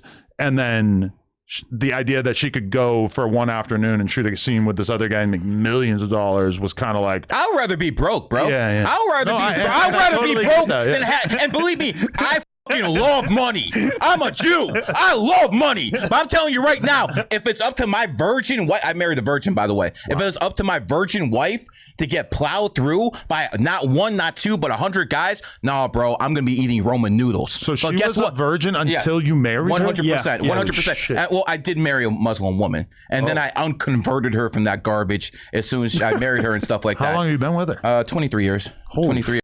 So again, she married me when I was broke. But he married off for numerology. I married off numerology and astrology. That's why it worked. I'm born in the snake year. Yeah, there you go. Yeah. I gotta do a praise him for something. But like, bro, I just couldn't do it. Wow. That is mine. Yeah. That is mine. I don't share. You know what I would compare it to is like, I think we all as heterosexual men, try to picture for a second. I don't know, him, the guy running the computers right there. Try to imagine fucking him in the ass. You just said heterosexual. Yeah, I know, but as heterosexuals, doesn't that kind of make your stomach churn It's like hard to understand. Same thing bro, as but we my know- woman getting plowed And through. that's Like, what I'm saying. the It's fuck? like it's hard for me to understand a gay man wanting to fuck another man in the ass, but I also can understand that people like things that I don't like. I don't like all kinds of things. There's all kinds of movies and do you TV think shows this and music that I don't Do you like. think this is a good way to raise a family? I mean, I'm being honest. Having your wife get ran through, or you think that's a good example to set for society? You are a public figure. Right. Do you think this is a good image to put out there? Be honest. I think that the overall thing that is good for society is that people should do whatever they want What they wanna do. sexually if it doesn't hurt anybody. So yeah, I do think it's fine. So look, I'll say this. I've come to know Adam for a couple years now. Yeah, they actually knew me for a couple years before the cuck turn. He just have a heart. Somewhere deep down in there. You're always a cuck, though. Oh yeah. Yeah, No, exactly. believe it or not, we have a extremely normal, loving relationship, and anybody who ever gets exposed to our relationship is kind of taken aback by how normal it is. Off camera. I will say this: you're born in the pig year. Your wife is born in 1991. You're the goat. That is the best combination is a in goat, Chinese isn't she? astrology. I'm also gonna say this: a goat really doesn't care if her man cheats as long as they're making money. Oh, See, shit. that's how goats are. They're about their bag. So that is the one sign. And again, free game to get you guys out there. A rooster woman's not going to put up with cheating. A snake woman will cut you. But a goat woman, as long as you're fucking making money, as long as you're doing well financially, they don't care. So Adam, just my last question here for you. What is the end goal for you and I guess No Jumper and your future with your family? Is it to like one day retire in Europe somewhere or maybe travel the world? Is it to like stay here? Europe, I'm retiring in sunny Los Angeles, the best place in the world. You got me fucked up. You got me fucked up. said, like, Miami's the best place in the world. Come on, man. Miami's cool, but It's better. LA is. What's LA in is here where in it's at. LA? You got drug addicts. You got Skid Row where a whole bunch of homeless people are looking. I can't even walk with my watch Traffic, in this bro. goddamn city. Traffic. I don't even look down upon the bums that I see on the side of the road. I actually kind of like At it. least they're not cooks. One did. It's not all of them, but one of them actually slept outside my house for a couple weeks recently, so that was a little upsetting. Did you I'm not feed gonna lie.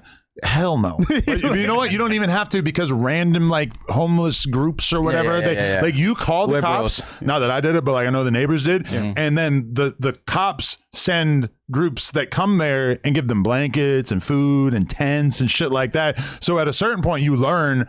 Do not call the cops, because if you do, they're just going to provide them What? with assistance. This is California. I know. And in Florida, they actually do what they're supposed to do. Here in California, their hands are tied. I'm not gonna lie, that is one thing I kind of envy about the South, is how they well, it's good and bad, because okay, on the other hand, I've probably been pulled over in my car like 6 times while smoking weed, and I've never even got a ticket. So I do kind of appreciate the lawlessness out here. But Shout out to Jeter's, the best goddamn smoke there is, bro. Oh, you smoke weed? I love Jeter's, man. Nice. The absolute about best, Jeters, man. No, but- Jeters are the best. The infused, bro. Okay. Listen, bro, if I didn't smoke marijuana, I don't drink, I don't do drugs, I don't cuck around, do anything, but I do smoke, because if I didn't, I'd be very violent. I'd probably end up in jail. So I do smoke. I don't smoke for me. I smoke for you guys. Everyone else. I smoke for you guys. But I do look forward to like retiring at some point, but realistically, I feel like I'm probably gonna be doing content for, you know, at least another 10 years or whatever. But I'm a person mega cheap. I'm actually like Myron kind of, because I'm not Nazi, but I don't spend money on anything. I have no expensive hobbies. I don't do like anything. Frugal. I'm super cheap. I just like except making when it comes content to your in my wife, you do spend on her. I bought her a Chanel bag for her birthday. Where's the Cartier bracelet? I know you got one of those for her too. Cartier bracelet. I think she has those that she bought herself, to be honest. Hey. What's Even better. the most you spent on your wife, like for anything? Chanel bag? Probably like the wedding ring. How much? was that? I shall not say that on air, because it seems like it could be bad, but yeah, Okay. it was a long time ago, but not 100K. What was a Chanel bag? 7, I think. 7K? Yeah. Not too bad. That's not bad. But okay, Flacco, who you mentioned earlier, Flacco, when I said that in the group chat that I got with him, Yeah. he was like, "You got off easy, man. Black dudes, if you got money, they expect you to spend 40K on their." I'm like, what the f are you talking yeah. about? Not my black friend over here, Bro. They spent on him. He said 7K is light for a black woman on her birthday. I'm like, what the f are you talking about? Okay, dude? I'll be honest. Flacco is making good money now. You know. Yeah, but that good? I don't know, man. he sees his queen as, you know, someone that deserves good treatment. but the level of treatment that she deserves, not no 4K. How can someone who's been ran through be a queen, man? I don't get that shit at all, man. Listen. I'm gonna make this very clear to the men out there.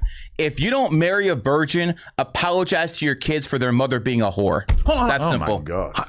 Okay, so I don't believe that. That is so foreign to me. No, I agree would with you. Never want to be with a virgin. The same thing that's foreign to me that you allowed your woman to get ran through. If a woman doesn't have 40 bodies, I don't even want to know anything about her. Pig ear. I need you to have been around the block a couple hundred times. Yeah. So look. Disgusting. He does not live in the current dating marketplace. Hell no. He's married. He's out the game. I live in virgins. We're talking about women who grew up in religious cults, and we're talking about women who, I mean, get them out the cult after you have sex with them. What did you say? Like, almost every woman has had sex by the time they're 18. Yeah. Not mine. I know, but I'm saying, like, if you want to marry a virgin, you're choosing from an unbelievably small pool. Outstanding. Guess what? My dick fucking curves that shit.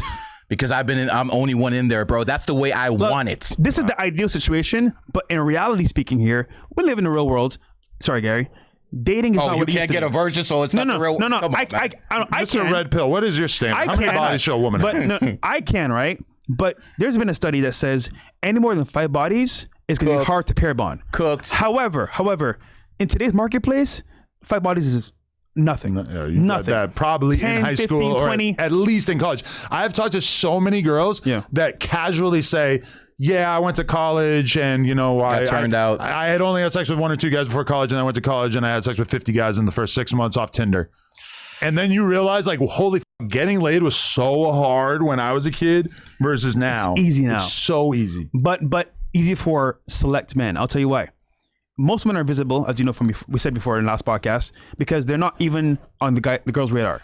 Now, keep in mind, you got Instagram, you're successful, you do content, they'll f you for nothing. Right? But these girls are going to college and fucking a bunch of 18 and 19-year-old guys, and it's like all 50 of them can't have shit going for them. There's not one woman you can have in this fucking world without this. Yeah. That's why this is the ultimate flex, because women will break whatever rules they have in their life for these dead presents over here. And by the way, you can call me whatever you want. Benjamin Franklin's the sexiest man who ever lived. Hey, pause. Mwah. By the way, I've realized from being in the dating game for so long, remember I was going on 3 dates a day, right? I do recall that. Time. I do content. Mind you, the most important factor now is not looks like what Cloud says. It's not spitting game like what we used to say back in the day. It's money. Status. Yeah. It's money. Because you know what I realize about a woman and woman now? Survival is very important. Economy's down. OnlyFans is going down as well. Money isn't really there. What do you really have to keep a girl around now? It's money. Yeah. And look at Neo. You think back in the day he could do that easily? Neo? Yeah, Neo. With having all those wives or whatever he's on? 3. Yeah. But you need money for that shit. Clout will only do it for like a little bit, but you need money. How much money does Neo really have? I don't know. Well, I mean, to maintain the 3, he's doing it pretty well at this point. But my point is, money is one of the most important things you can have right now for dating. Hands down. Yeah. I mean, I think when the Cloud, like the looks maxi thing is more about the fact that, like, to make a lot of money, realistically, is going to take you many years of hard work. Whereas, like, right now, you can, for free, start the process of getting in better shape, losing weight, gaining muscle, etc. So I feel like for a young dude, and also like being in shape is going to get you more financial opportunities. Like, I'm keenly aware of that. I'm not in shape. I got over. It's important. But if you could be a Chippendales dancer, like, you know, like look at Clav. Like, I'm good. I've seen so many people give Clav the benefit of the doubt, including like deranged liberal women on Twitter and whatnot, who I just see them not attacking him the way that they attack other people who say very, very similar things because of the fact that they think he's hot. Yes. But honestly, a lot of that is just luck, because even somebody like Andrew Tate is in real good shape, right? I mean, that don't stop him. Gavin Newsom is an attractive guy. Why do you think the women voted him to be governor of California? This is why women should not vote. Flat out. But somehow men were persuaded by that as well. Well, I mean, but it is true. A lot of gay men in this. But it is true that we, I think, subconsciously give attractive men the benefit of the doubt in ways that we wouldn't. But remember, long term, maybe it does not sustain you. So look, looks are important for sure, but it's not the main factor. Because look, I'm not the best looking dude, right? And neither is Gary. It's all good. It's all good. But we got this. We got bags. So it's all good. If he didn't have the designer bag around his shoulder, then he would kind of look like a hunter. Like a pro bass shop the reason employee. Pro the reason I have this bag is because Coach was found in the snake year. It matches my energy. Why do I wear a Rolex, not an AP? Because Rolex was founded in a snake year. I do it to match my energy. Everything I do is based off numerology and astrology. Look at it this way. There's a code called the RO code. There's a reason it's called Royal, Rothschild. You get it? Romanov. Rolex. It's all there. Row your boat. Row your boat, baby. All the way to the fucking bank. Yo, but you know how that bag reads in a LA sense is he has a gun. Really? Yeah, because you go to the mall in LA and if you see like a dude who's from a gang or whatever, they always got a bag like that you know has a gun in it, but the cops don't have reason to search him for it or whatever. Damn. Like we would call them blicky packs. I'll take packs. We're in California. I'll take the fifth on that one. I would assume you don't have a gun because you just got off the plane, but if you have a maybe I know people here. You, yeah, it's possible. But I'll tell you one thing. I ain't checking in with nobody here. No? No, Yeah, I don't have to. I'm white. I'm going to send you to the Pyrus. The Pyrus will take care of you. I already checked in. But Damn. yeah. But no. So Adam, just before we get to something else here, I'll close out. Yeah, because I do have to dip in like 10 minutes, sorry. What is your stance now on dating? Do you think it's gonna get any better? You think actually like people, and then that. I mean, it has got better in the sense that it's easier to meet women. It's easier to have random sex. Yeah. It's just that also women are corrupted by the fact that they have so much access to sex as well, and that kind of fucks the whole dynamic up. And I think society is still like adjusting to it. You know? It is, and also, in my opinion, every guy wishes either whether it's behind the closed doors or maybe in their head, like a porn star. What do you think? Hey. I mean, probably. I'm good, man. Most guys watch porn, so I would assume that they're at least somewhat excited about fucking the women in the porn, even though in reality, I mean, probably wouldn't really go that far out of their way to take. You know, you're a funny guy, Adam. You're born on the 24th, and 2 and 4 is 6, and that's your second number. You're 11 in Lifepath, but your second main energy is you're born on the 24th. 2 and 4 is 6. 6 is number of home and family. Vince McMahon was born on the 24th. He turned the WWE into a family business. Linda McMahon, Shane McMahon.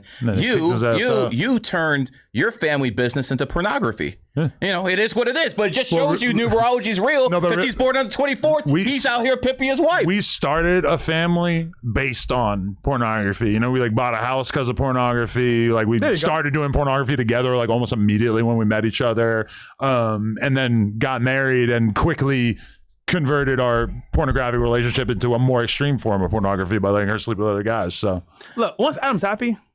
No. It's all good. Listen, I'm not a religious guy. I believe in the prime creator. I believe in Allah and Jesus and all this stuff. But let me ask you something. Like, we're all going to be judged one day. When it's your turn to be judged, what do you think is going to happen to you? Where do you think you're going? Who's going to judge me? The prime creator, what you would call God. I don't believe in God. Well, you don't believe in God? Well, let me tell you something. When it's all said and done and it's time to reincarnate, you're going to have a lot of explaining to do, brother, because you're not just doing degenerate shit. You're influencing the public to do degenerate shit. And I believe karma's coming back at you, brother. Anything you do is going to influence other people, I guess. So why not do good things? I do think I'm doing good things. I'm spreading sexual open-mindedness to the world. You're spreading degeneracy and having people think it's okay to cuck their wife. To me, the idea that it's degenerate for consenting adults to have slightly outside of the norm sexual experiences is insane. And the idea that our creator, if there was one, would be concerned about who you were having sex with during your life, to me is like so insane that, I mean, that just kind of tells you a lot. But didn't you just say you're not religious? So why are you talking about getting judged? I'll tell you why. I'll tell you why. Okay. Because when I look at your content, what it does, it creates single mothers. When you have a whole bunch of women going out there. But the example I'm setting is like, hey, you could be in a healthy, committed relationship and also do freaky shit. How many people can actually do that? Let's be honest. I don't know because I'm just myself. Okay, I'm not actually telling people. Take yourself out the picture. How many people do you think can have a decent relationship, a nuclear family, and do degenerate shit what you're doing? How many? Probably like less than 10%. Okay, so let's say that content, that 90%, you're basically going out there and helping reinforce the stereotype that a woman can have free sex, have a whole bunch of baby daddies, have a whole bunch of kids, and those kids start fucking wreaking havoc on society. 85% of rapists are born from single mothers. This is a problem. Again, you might think it's a fun and game when I say single mother has the word sin in it, but it's not an It's not a. But that's not Adam's fault, though. I'm not saying it is, but he's helping fucking reinforce what am that I narrative. doing that would suggest that people should go out and have a bunch of babies out of wedlock with random people? Like, if anything, we're showing that you could be in a healthy long-term relationship and actually sleep with other people and have fun like that, even though, admittedly, our shit is just for content. Whereas I do know a lot of people who have these freaky sort of sexual experiences not for money, and I respect that, but that's not really how As a our relationship numerologist, astrologer, maybe someone born in the pig year, maybe someone born in the goat year can actually make something like that work. But for a majority of the society, they will can destroy themselves and their family. So what works for you is not going to work for everyone. Just like everyone wants to be a streamer, they're not going to make it. Just because you can be a functional drug addict or someone else can be a functional alcoholic doesn't mean society can. But so putting that energy out there is negative. Is the idea then that streamers are doing something bad for the rest of the world by basically inherently encouraging people to become streamers just by being streamers, given the fact that other people are not going to be able to be successful as streamers? I don't think so. We both smoke weed. A lot of people, I've known people throughout my life who started smoking weed and it kind of ruined their life. Yeah. I don't really think that me smoking weed is encouraging. I don't feel any sort of responsibility for the kid who drops out of school because he starts smoking weed. You can handle it. Most people can't.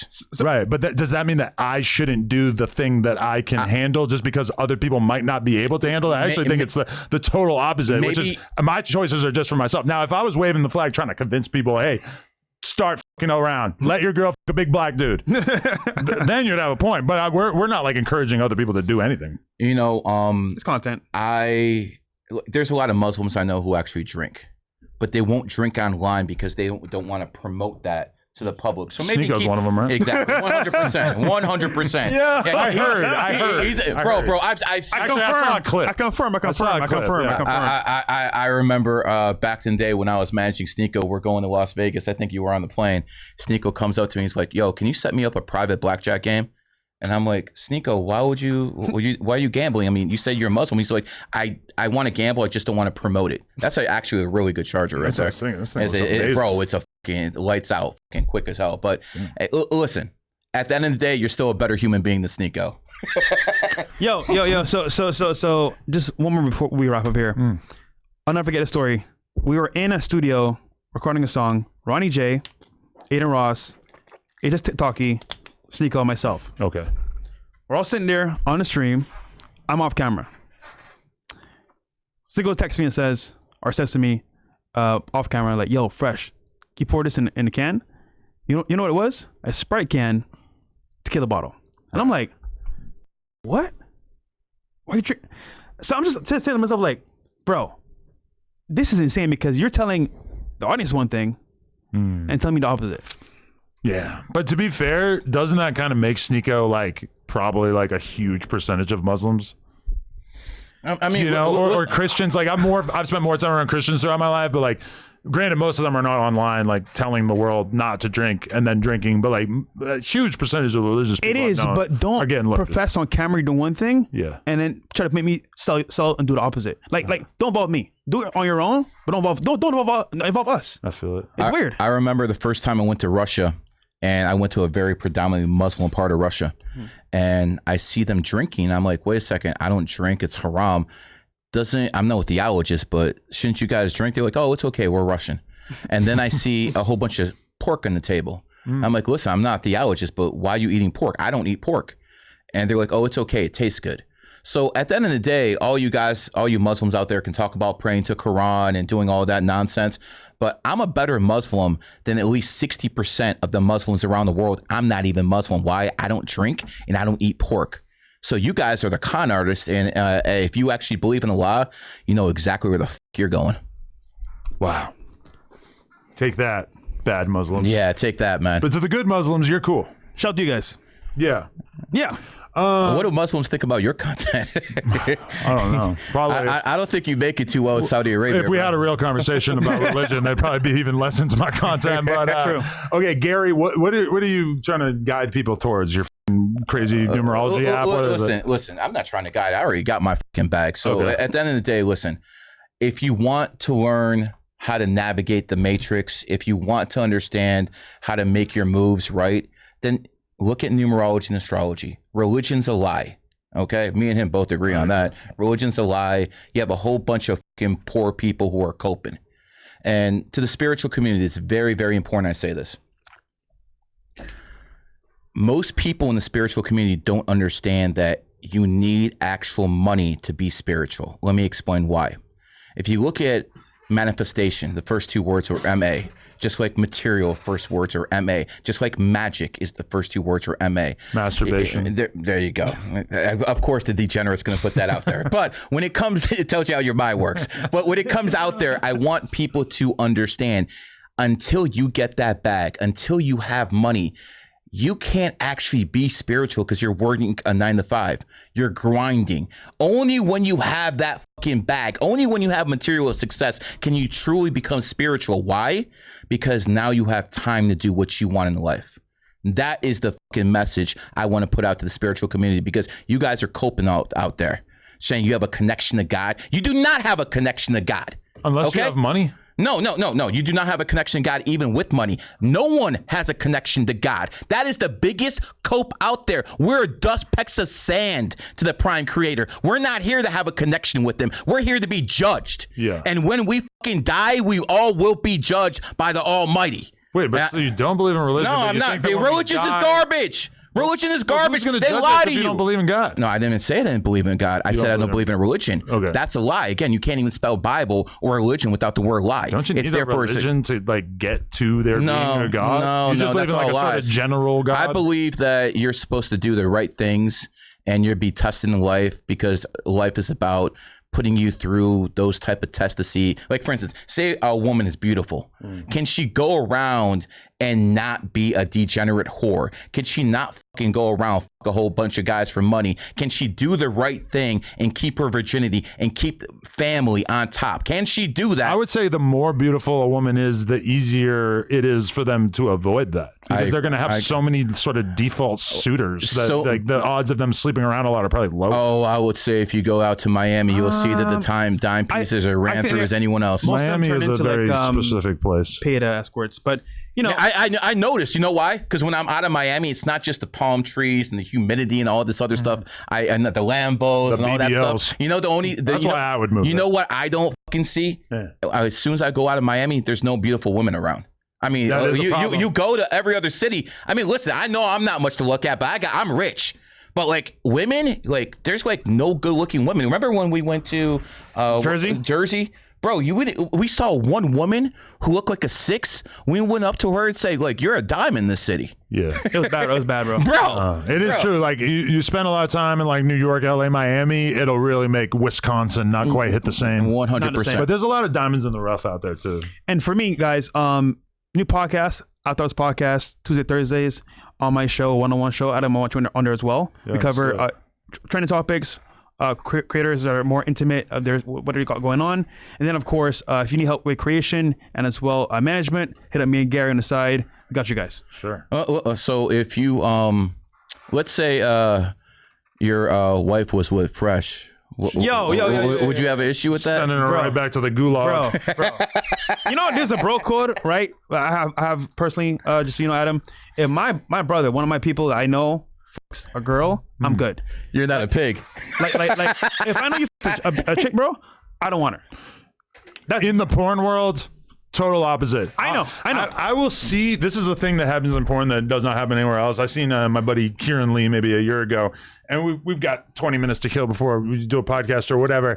He's going through his phone, showing me all the different girls he's fucked over the past couple months, and being like, "Yo, you gotta hang out with Kimberly. You want me to line you up with Kimberly? She's fire, amazing. You're gonna love her.